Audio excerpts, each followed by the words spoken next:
झारखंड में विधानसभा के उपचुनाव होने हैं डुमरी विधानसभा क्षेत्र पे, जिसको लेकर काउंटडाउन शुरू हो गया है।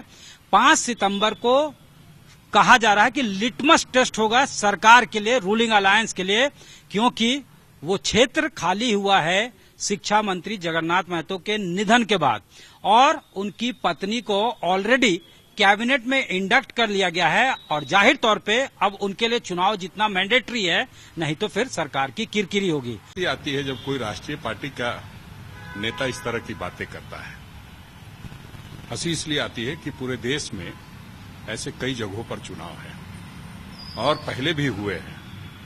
तो पहले जो गठबंधन के लोग हारे तो प्रधानमंत्री जी ने इस्तीफा दे दिया क्या, या प्रधानमंत्री जी के ऊपर कोई शिकन आई क्या? तो इस तरह की बात तो ना ही करे। और निश्चित रूप से जो सिनेरियो हो वहां की जीत हमारी सुनिश्चित है, तो बौखलाहट में इस तरह की बात करेंगे, ये कोई नई बात नहीं। भारतीय जनता पार्टी के बौखलाहट इसी बात से नजर आती है कि वो पहले ही से इस तरह की बातें करने लग जाते हैं। इसका मतलब है कि उनका जो गठबंधन है वो चुनाव हार रहा है। इधर बीजेपी भी किसी स्टोन को अनटर्न नहीं छोड़ रही है, मैसिव कैंपेनिंग कर रही है। और उनके जो प्रभारी हैं लक्ष्मीकांत वाजपेयी से लेकर रघुवर दास, बाबूलाल मरांडी, तमाम लोग पसीने बहा रहे हैं वहां पे।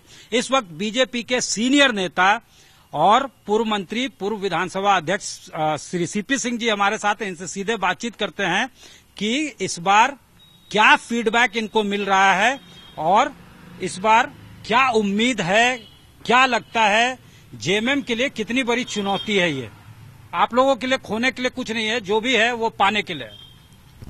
देखिए, लोकतंत्र के अंदर चुनाव का बड़ा महत्व होता है, चाहे वो जनरल चुनाव हो चाहे उपचुनाव हो। क्योंकि डुमरी से पहले जगन्नाथ महतो जी विधायक भी थे, मंत्री भी थे, और उनकी मृत्यु के बाद चुनाव हो रहा है। वैसी स्थिति में वहां पर एक तरफ एनडीए यानी भाजपा और आजसू है, दूसरी तरफ ये महागठबंधन के लोग हैं। अब सवाल ये है कि वहां की मतदाता ने तय कर लिया है कि सरकार को सबक सिखाना है, इसलिए कि ये महागठबंधन की सरकार ने जनता को सबक सिखा रही है। क्योंकि जितने वायदे किए थे, एक वायदे को भी पूरा नहीं किया। आज कहने के लिए कुछ भी नहीं है कि इन्होंने एक भी वायदा पूरा किया है, चाहे वो बेरोजगारी से संबंधित हो, नौकरी देने से संबंधित हो, चाहे 1932 का खतियान लागू करने से संबंधित हो, कोई भी ऐसा। करप्शन सर कितना बड़ा मुद्दा है इस करप्शन? देखिए, करप्शन तो मुद्दा है ही, लेकिन अब करप्शन पर मैं बहुत ज्यादा नहीं बोलने की स्थिति में हूं। क्योंकि क्या है कि ये सरकार जब रहेगी, जहां भी रहेगी महागठबंधन की सरकार, वहां करप्शन ही करप्शन नजर आएगा।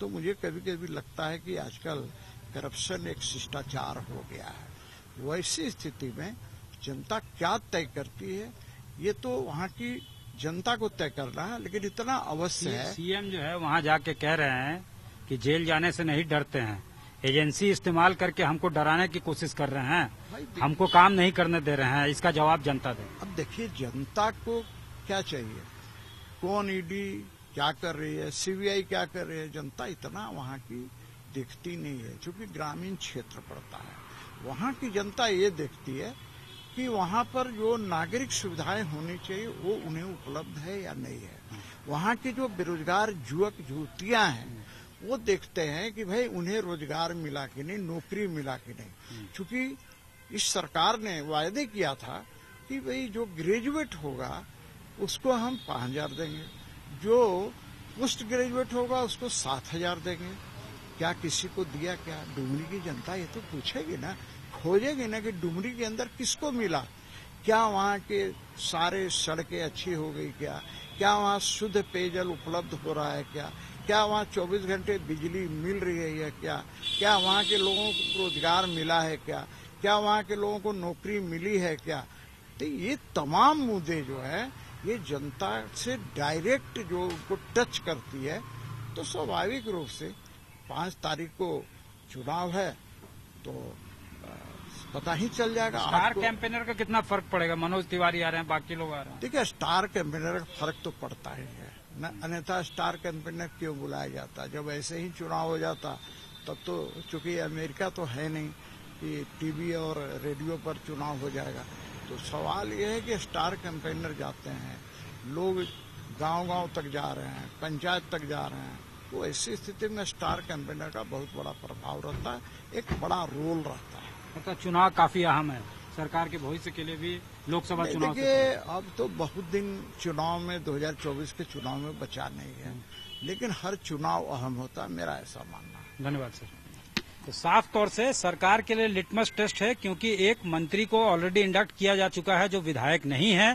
साथ ही साथ बड़ा मुद्दा होगा नियोजन और बेरोजगारी, रोजगार का मुद्दा जो है वो काफी बड़ा मुद्दा होगा। साथ ही जो बेसिक कम्युनिटीज का मुद्दा है, यानी मूलभूत सुविधाओं का जो मुद्दा है, इस पर भी जनता सवाल पूछेगी और उसमें जो है हमेशा सवाल जो उठता है वो रूलिंग अलायंस से ही उठता है। तो जाहिर तौर पे बीजेपी का साफ तौर से मानना है कि उसके लिए पाने के लिए पूरा वाइड ओपन फील्ड है और जो रूलिंग अलायंस है उसके लिए जो मैदान है वो काफी चुनौतीपूर्ण है। कैमरामैन राकेश तिवारी के साथ सत्यजीत कुमार, रांची, आज तक।